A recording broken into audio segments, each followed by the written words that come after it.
কয়েকদিন ধরে ইউটিউবে দেখতেছি যে কিছু সংখ্যক ইউটিউবার ভাই এই আগাছাটা দেখাচ্ছে এবং বলতেছে যে এই আগাছাটা খেয়ে তাদের অনেক গরু মারা গেছে এবং অনেক গরু অসুস্থ হয়ে পড়ছে।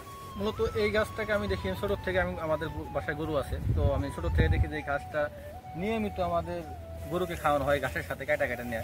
অনেক সময় ঘাস কাট থেকে এই গাছটা সব কেটে এসে এবং এই গাছটাই খাওয়ানো হয়, কিন্তু এখন পর্যন্ত আমাদের কোনো গরু অসুস্থ হয় নাই এবং কোনো গরু আল্লাহর রহমতে কখনো মারাও যায় না। তো এটা হচ্ছে সম্পূর্ণ একটা ভুয়া তথ্য যে এই গাছটা অনেক বিষাক্ত, এটা খেলে গরু মারা যায়। তো এখন আমি আসলে আলোচনা করবো যে কী কারণে ঘাস খাওয়াইলে গরু অসুস্থ হয় এবং অনেক সময় গরু মারা যায়, সেই বিষয়ে আজকে বিস্তারিত আলোচনা করবো। আপনারা জানেন যে বর্তমান হচ্ছে বৃষ্টির সিজন, এই সিজনে অনেক বেশি পরিমাণ বৃষ্টি হয় এবং বৃষ্টি হলে কিন্তু ঘাসগুলো ভিজে যায়। তো এখানেই মূলত হচ্ছে মেইন কথা যে ভেজা ঘাস খাওয়ালেই গরু অসুস্থ হয়।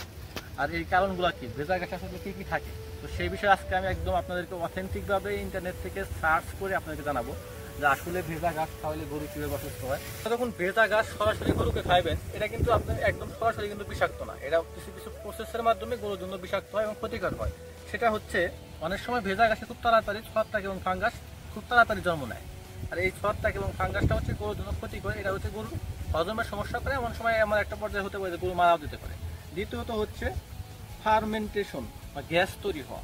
ভেজা গ্যাসে প্রচুর পরিমাণ ফার্মেন্টেশন হয় এবং গ্যাস তৈরি হয়। এতে করে কী হয়, আপনি যখন কোনো আপনার গরুকে ভেজা ঘাস খাওয়াবেন তখন দেখবেন যে আপনার গরুর পেট ফুলে গেছে, এই ধরনের সমস্যা হতে পারে। সবচাইতে যে সিরিয়াস সমস্যা নাইট্রোজেন গ্যাস, ভেজা ঘাসের ভিতরে নাইট্রোজেন গ্যাসের একটা যে প্রভাব আছে, এটা সবচেয়ে বেশি। আপনি যখন ভেজা ঘাস খাওয়াবেন তখন এখানে নাইট্রোজেন গ্যাস থাকলে ওই নাইট্রোজেন গ্যাসটা আপনার গরুর জন্য ব্যবহারে ক্ষতি করে। আর এর কারণটা হচ্ছে নাইট্রোজেন গ্যাসটা মূলত ভেজা ঘাসে খুব তাড়াতাড়ি জমা হয়। বর্ষাকালে ঘাস যেহেতু দ্রুত বড় হয় এবং বৃষ্টি যেহেতু প্রচুর পরিমাণে হয়, এই কারণে প্রচুর পরিমাণে নাইট্রেট বা NO3 জমা থাকে। গরু যখন ভেজা অবস্থায় ঘাস খায় তখন পেটের ব্যাকটেরিয়া সেই নাইট্রেটকে ভেঙে নাইট্রাইট বা NO2 বানায়। নাইট্রাইটটা হচ্ছে মূলত বিষক্রিয়া সৃষ্টি করে। তো নাইট্রাইট কী করে, রক্তে যে হিমোগ্লোবিন আছে গরুর, সেটার সাথে যুক্ত হয় এবং যুক্ত হওয়ার সাথে সাথে সেখান থেকে মিথেমোগ্লোবিন তৈরি হয়, ফলে রক্তের অক্সিজেন পরিমাণ কমে যায়। আর যখনই গরুর রক্তের অক্সিজেন পরিমাণ কমে যাবে তখন কিন্তু গরুর শ্বাসকষ্ট হবে, দুর্বলতা দেখা দেবে এবং হঠাৎ কি এমনকি আল্লাহ না করুক মৃত্যু হতে পারে। তো বন্ধুরা, এখন হচ্ছে যে আমাকে তাহলে গরুকে ঘাস খাওয়ানো বন্ধ করে দেবো? আসলে না।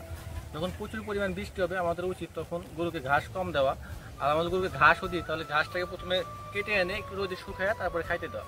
বিশেষ করে আমরা ভুল করি কি, যখন সকালে গরুকে ঘাস দিই ভেজা ঘাস, তখনই কিন্তু গরুর বেশি বেশি সমস্যা হয়। যখনই দেখবেন যে আপনার গরু ঘাস খেয়ে অসুস্থ হয়ে পড়ে, তখন আপনার গরু কিছু লক্ষণ দেখা পড়বে। সেটা হচ্ছে নিঃশ্বাস নিতে খুব কষ্ট হবে, গরুর পেট ফুলে যাবে, গরুর মুখে লালা পড়বে।